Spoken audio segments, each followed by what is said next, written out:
Assalamualaikum warahmatullahi wabarakatuh. Halo teman-teman, apa kabar? Gimana puasanya lancar? Semoga selalu lancar ya puasanya. Perkenalkan, saya Dian Andriani, mahasiswa S1 Keperawatan Universitas Muhammadiyah Sukabumi. Nah, di sini saya akan mengedukasikan pendidikan kesehatan tentang diabetes mellitus. Nah, sebelumnya ada yang tahu nggak apa itu diabetes mellitus? Kalau belum tahu, yuk kita simak videonya. Selamat menyaksikan. Diabetes adalah penyakit kronis yang berlangsung jangka panjang yang ditandai dengan meningkatnya kadar gula darah atau glukosa hingga di atas nilai normal.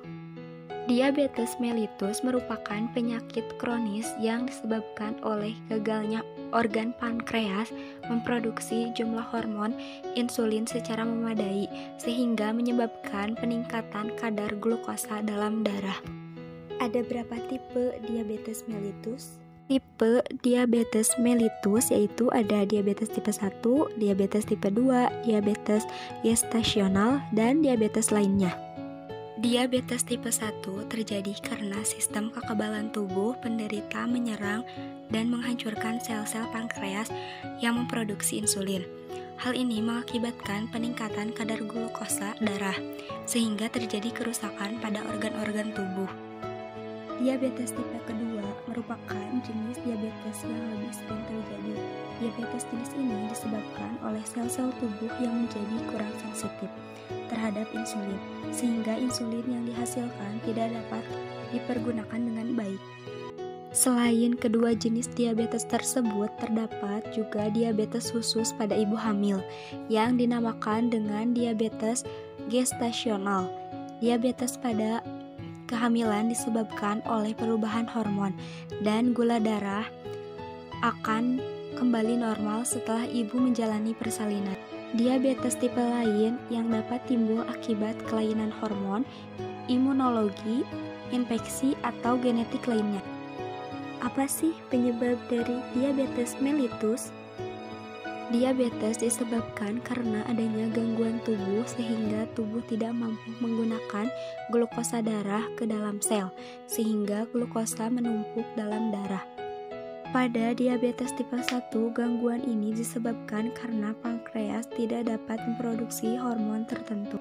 Sedangkan pada diabetes tipe 2, gangguan ini terjadi akibat tubuh tidak efektif menggunakan hormon tertentu atau kekurangan hormon tertentu yang relatif dibandingkan kadar glukosa darah. Kadar glukosa yang tinggi ini dapat merusak pembuluh darah kecil di ginjal, jantung, mata, dan sistem saraf, sehingga mengakibatkan berbagai macam komplikasi.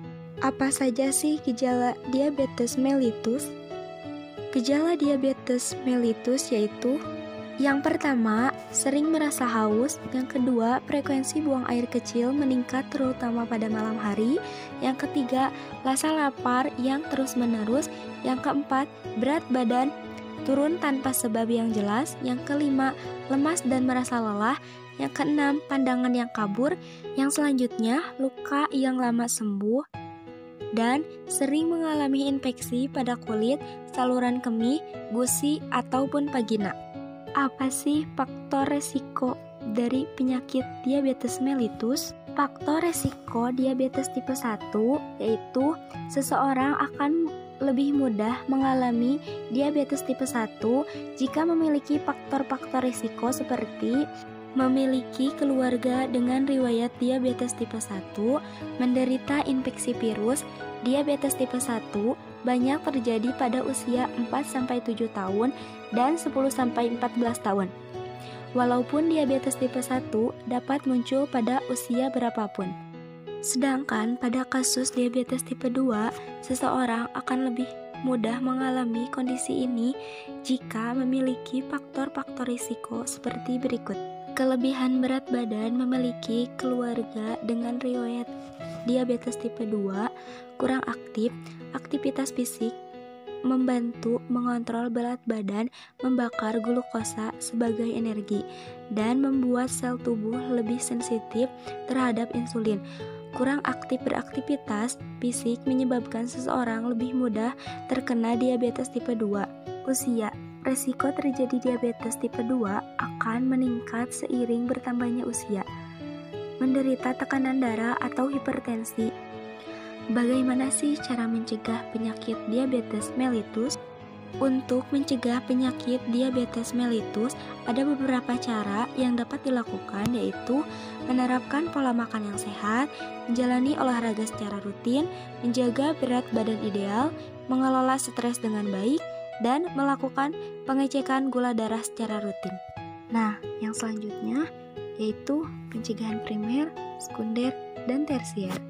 Pencegahan diabetes mellitus, pencegahan primernya itu ditunjukkan untuk kelompok beresiko yang dapat dilakukan dengan penyuluhan pola hidup sehat melalui program penurunan berat badan untuk mencapai berat badan yang ideal, latihan jasmani, dan hentikan kebiasaan merokok maupun intervensi farmakologis. Pencegahan sekunder adalah upaya mencegah atau menghambat timbulnya penyakit pada pasien yang telah terdiagnosa DM. Pencegahan sekunder meliputi pengendalian kadar glukosa dan faktor risiko penyulit. Melakukan deteksi dini adanya penyulitan dan program penyuluhan yang memegang peran penting untuk meningkatkan kepatuhan pasien dalam menjalani program pengobatan sehingga mencapai target terapi yang diharapkan.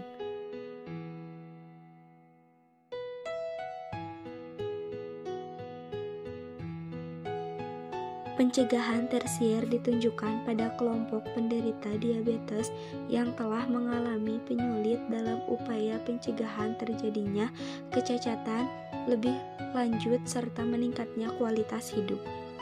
Upaya rehabilitasi pada pasien dilakukan sendiri mungkin sebelum kecacatan menetap. Pada upaya pencegahan tersier tetap dilakukan penyuluhan pada pasien dan keluarga. Materi penyuluhan termasuk upaya rehabilitasi yang dapat dilakukan untuk mencapai kualitas hidup yang optimal. Pencegahan tersier memerlukan pelayanan kesehatan komprehensif dan terintegrasi antar disiplin yang terkait, terutama di rumah sakit rujukan. Mari kita cegah, obati, dan lawan diabetes.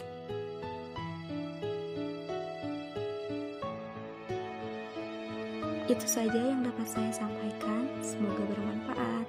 Wassalamualaikum warahmatullahi wabarakatuh.